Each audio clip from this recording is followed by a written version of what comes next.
Now I'd like to show you how to put some color on your cell phone parts, and then we'll also look at mapping the image of the cell phone onto the cell phone, and we're going to do that with something called UV image mapping. But first let's look at the colors.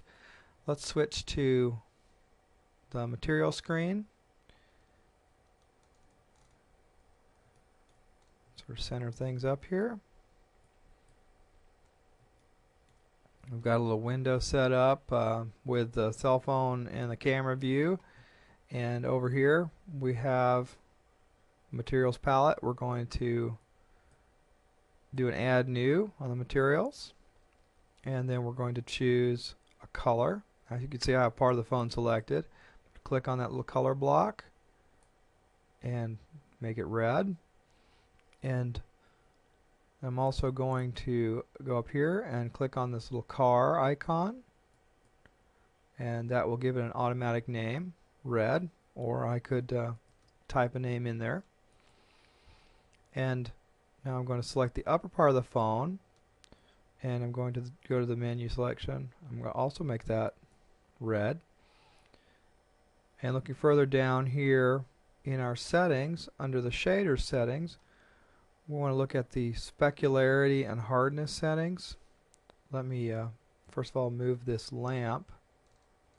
Roll down here, grab this lamp, move this lamp in front of the object, and then move it down some.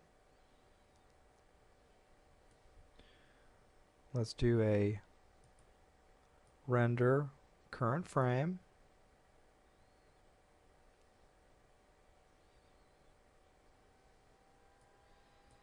Okay, there we have the phone. It's not quite fitting in the frame.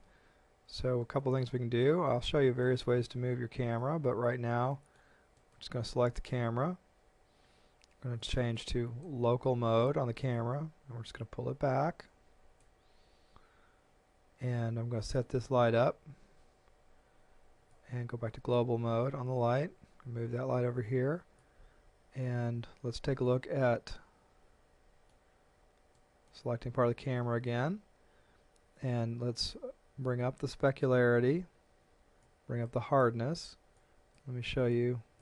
It's kind of like the specularity is the reflection of light, and it shows up on hard plasticky kind of objects or glass type objects. You get what's called a specular highlight.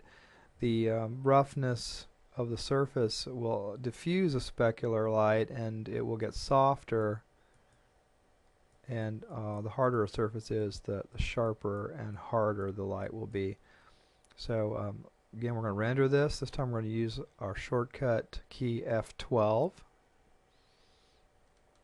Now you can see the specular highlights here, here, and here, and here.